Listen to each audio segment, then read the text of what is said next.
case of Daniel Penny, who was charged with second-degree manslaughter for the killing of Jordan Neely, a homeless black man on the subway in New York City, has been unable to come to a unanimous decision, and they have informed the judge in the case. Now, it's very possible that this will still go back to further deliberations. We've seen it with Daniel Penny. They've made him a hero. They said that Jordan Neely, who was a homeless man who was starving, who was frail, who needed help, who needed all kinds of help, he did not need to be killed. So much so that even after. This is going to make your blood boil, but I think it's important to look at the other side and see how crazy they are, when we look at a situation, we're on such different sides here. We're not compatible. This is a serious issue.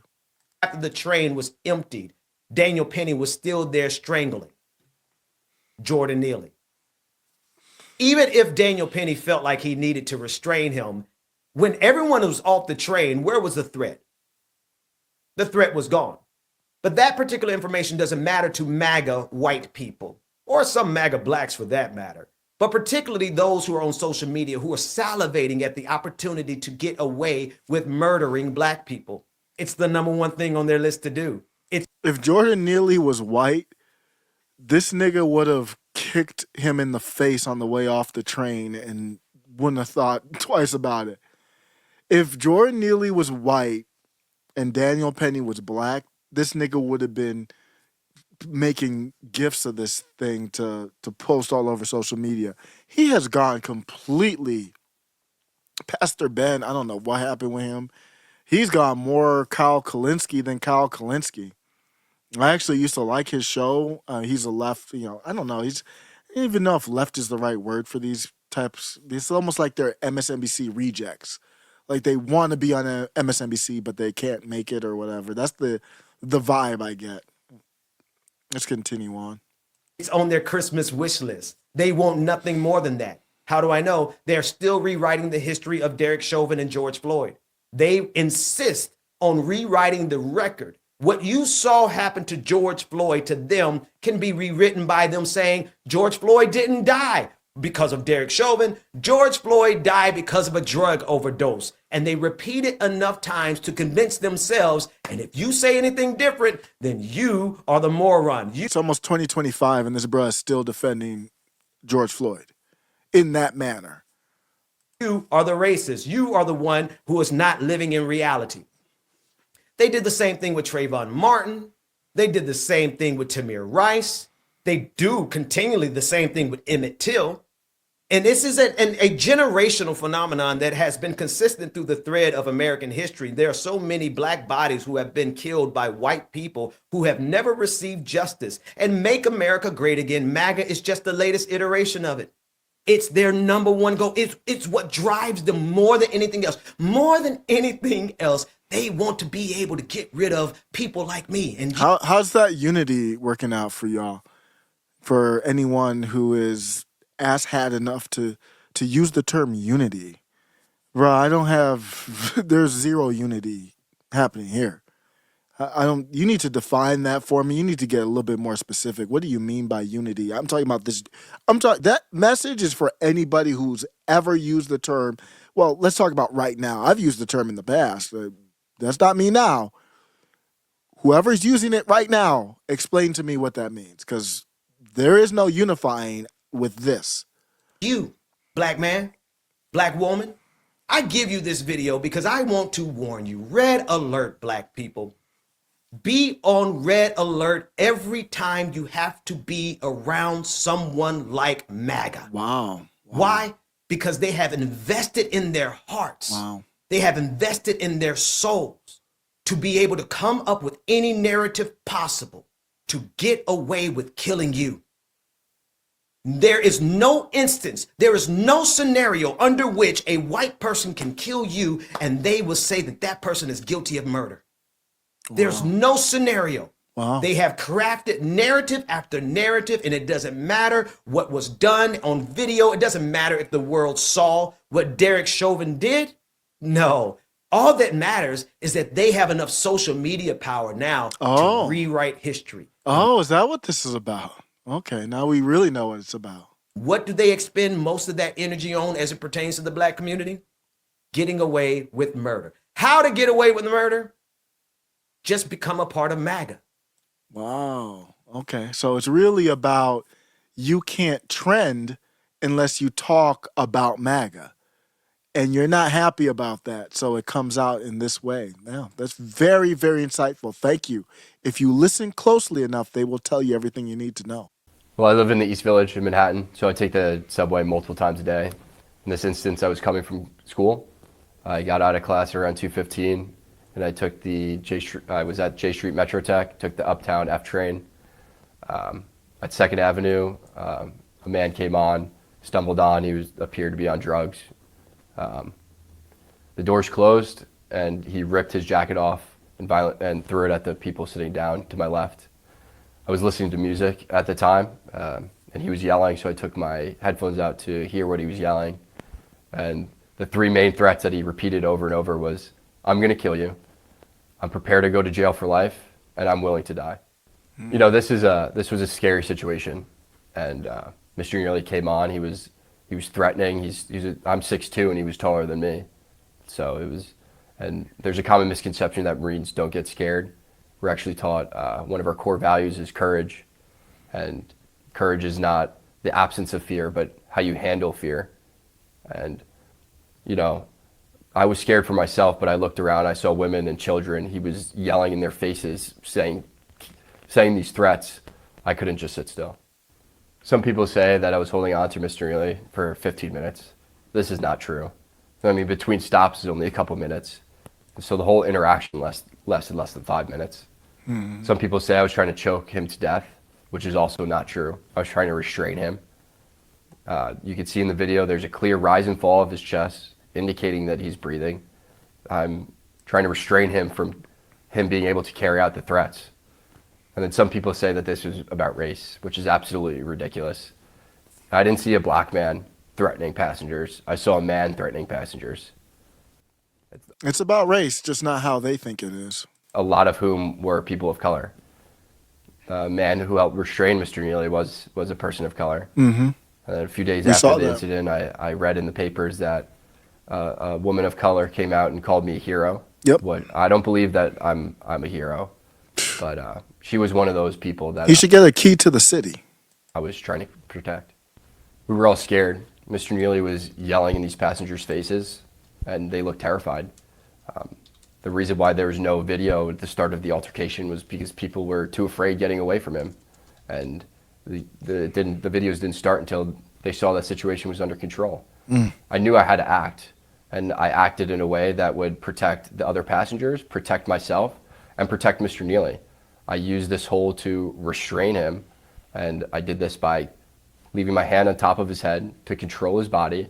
You can see in the video there's a clear rise and fall of his chest, indicating that he was still breathing. And I'm calibrating my grip based on the force that he's exerting. And I was trying to keep him on the ground until the police came. I was praying that the police would come and take this situation over. I didn't want to be put in that situation, but I couldn't just sit still and let him carry out these threats. Where you live matters, and that applies to me and everybody right now. Where you live matters. And right now, Daniel Penny, he lived in an area that is just gone. It shouldn't be operating like this. It has somebody who should be given a key to the city, a medal of honor, or some type of accommodation. And he's on trial basically for his life, his freedom. The update on the case right now is that the jurors have come back and they said that they were unable to reach a unanimous verdict. So the second-degree manslaughter charge against Penny has been dismissed. The jury will continue to deliberate on the lesser charge of criminally negligent homicide. Judge Maxwell Wiley instructed the jury that they can now consider this remaining charge. So I'm going to have to look at it more. It looks to me like they're trying to get him on something at least. They're trying to set it up to get him on something. But I have to look at it more. I'm not a lawyer, legal expert, so I'm not ready to say that definitively. But I will end on this. I'm actually trying to stay calm with this because this one gets me heated because of the people on the left. You know, some people I even used to respect. Um, some people I even used to respect are off on this. So some people have deleted tweets on this, but Nina Turner has not. I'll show you Nina Turner's tweet. This is back from when it happened, or a year ago, whenever. Did she take it down? Let me see. Did Nina Turner take her tweet down? What? No. Okay. I don't know why it's. I don't know why it's showing like it showed like it wasn't there. I don't know what's going on. Let me try it again. Yeah. So here's Nina Turner's tweet. There's no way she would take it down. This black Iman. It's a thing where you have to be if you want your black card, you have to support the homeless guy who was acting like a lunatic. Am I happy that Daniel Penny had to yoke him out? No, I don't even care about. I'm not happy or sad. I don't care about that, bro. But it's not what you want to see. Jordan Neely via Nina Turner says Jordan Neely was 30. He deserved to grow old. No, he didn't. Life is savage. He didn't deserve. Nobody deserves. I don't deserve anything. Nobody deserves anything. So that's a bad premise to start with. Back in May of last year, I said, well, y'all can't wait to use a dead black, especially a dead black man, right after George Floyd, to advance your political agenda. But these are the same people who call Clarence Thomas as a racist. They just use dead black men like it's propels their career, propels them. They make money off of dead black men. Unbelievable. And then we find out later that this guy was absolutely crazy. He was absolutely insane. No, there's no acknowledgement of that. Can we get a yeah, we know now that this dude was insane. No, we don't get any of that. And this is not authentic conversation. I say authentic, that's what I mean by that. Well, if you got more news, you would come out with more news. You would say, yeah, this is what we've found out. We found out that on the train, there were things said. He was acting erratic, as you heard from Daniel Penny. This person said, all she said was that he shouldn't be dead. He was killed by a person who has been trained in multiple ways to capture enemies alive. Not much else matters in this. No, to you it doesn't. Back in May, I said death is tragic, but nobody deserves life. If you don't value your own life, then you will get what you wish for. Why am I having to explain this to adults? I know some of these people might be children. Who knows? Not much else matters. Nina Turner's not a child, even though she has the mental capacity of one. Not much else matters. Nina could easily say, let's stop with the race baiting and look at how we got there. If you want to do it from the left, I'm fine with that. Or the populist side. Steve Bannon did it with George Floyd. Nina could easily say, let's look at how he turned out to that bad Democrat policies. Aren't you supposed to challenge the Democrat Party, Nina? Isn't that supposed to be what you're not afraid to do? She doesn't have the courage to do that, so we get this lame tweet from her. That's all we can get from her. Good point, brought up the thing that Daniel Penny, you just heard in that clip, say. He said that there was a black female witness who called Penny a hero, as did other witnesses. They were there. They would know. All of a sudden, the black doesn't matter to Nina Turner. All of a sudden, a woman doesn't matter to Nina Turner because it doesn't fit the position that Nina Turner needs. She needs this story to go in a certain direction. These bands, bitch ass niggas march down the street for a freaking crackhead who resisted arrest and had to get kneeled out. They whine and complain about a homeless druggie who was a Michael Jackson impersonator whose father abandoned him, and now the father wants money and a civil suit. The father's abandoned him. Part of the reason why the bruh is a stressed out homeless druggie on the train. And the father wants to get back in and get a payday off of his dead black body. This is insanity. Politics failed him. He failed himself. So this guy coming from class, I believe he just said, has, taken the train, listening to music. He didn't want to go on the train and have to yoke a nigga. That's just the position that he was put in, partly because people like Nina Turner say defund the police. They want the police defunded, and they don't want you to yoke them out, the homeless, when you need to defend yourself. I care more about keeping my shoes clean than Jordan Neely and what he and his deserved life. A black on the train said the dude was a hero. And Nina doesn't even acknowledge it. Never heard her talk about it.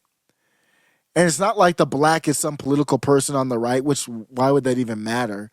The black is just a person trying to live their life. It doesn't matter to the left. All of a sudden, the black is not convenient. Disgusting is not enough to describe these people. Blacks are nothing but chess pieces to Nina Turner and the rest of the left. Always calling somebody else a racist. They're the biggest racist around, if you want to use that ridiculous term. Prayers up for Daniel Penny and the final moments. He raised $3.2 million for his defense. I don't know how much he used of that. Think about that the next time you're on the train with a lunatic. He said, I don't care if I get unlived. I don't care if I go to jail. I don't have food. I don't have a drink. I'm fed up. I don't mind going to jail and getting life in prison. I'm ready to unlive. Sam Cedar says, no, it was fine. There was no threat there. Another witness said, Neely, and I quote, someone is going to get unlived today. That's what the cute Michael Jackson impersonator, that's what they said he said. The witness he said. Somebody's going to get unlived today. No, they're not. We're going to yoke you out. Actually, you're right. Somebody is going to get unlived today. And you're the lucky contestant. Public safety requires public participation. Daniel Penny exemplifies the spirit of civic duty we need more of today. That's the heart of Middle MAGA.